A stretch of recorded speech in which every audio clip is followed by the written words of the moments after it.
और हाँ, जब इतना टाइम ले लिया तो बस 1 मिनट और ले लेता हूँ, क्योंकि बहुत सारे बच्चे सोच रहे होंगे सर प्लीज जल्दी स्टार्ट कर दो, मुझे भी समय की कीमत मालूम है, लेकिन एक छोटा सा मोटिवेशन आप लोगों के लिए। और जी हाँ, जब ये जवाब सुना था मैंने तो ये मेरे लिए भी था।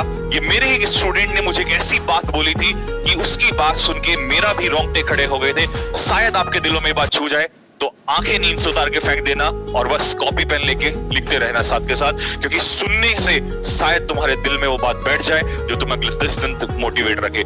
जी हाँ, मेरा एक स्टूडेंट था अमनदीप बिस्ट, जो IMA से पास आउट हुआ, अभी रिसेंटली अरुणाचल में उसकी पोस्टिंग है।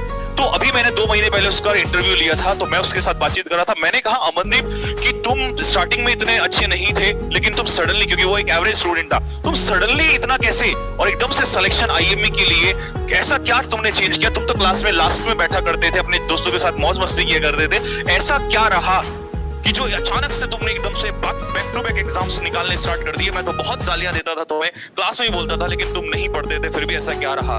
बोला सर स्टार्टिंग में मुझे इतना पता नहीं था, लेकिन मेरे को एक बात एक दिन बहुत ज्यादा चुभ गई। जब मैं रास्ते से आ रहा था तो मेरे को बहुत ज्यादा ये बोला गया, रास्ते में कुछ लोग होते हैं ना आस पड़ोस वाले, उन्होंने बोला कि बेटा इससे अच्छा घर ही रहना स्टार्ट कर दे, तेरे बस की बात नहीं है, और ये जो लेफ्टिनेंट वाली जो बात तू करता है, क्योंकि गली मोहल्ले में बोलता होगा, ये तेरे बस की बात नहीं है, ये तेरे जैसे लोगों के लिए नहीं है, और क्यों अपने माँ बाप का पैसा फूंक रहा है?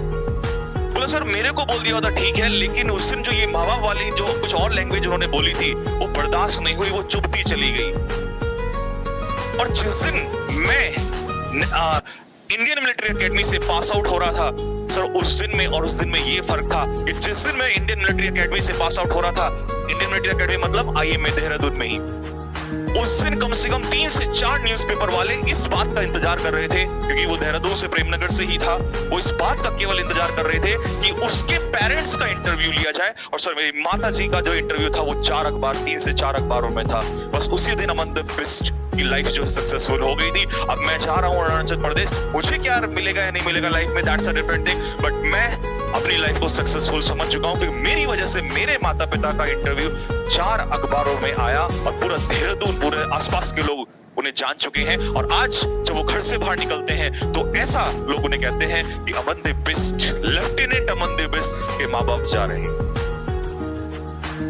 आप किस नाम से अपने माँ बाप को चाहते हैं कि लोग उन्हें जाने? That depends on you guys. Let's see, ज्यादा नहीं बोलूंगा, आप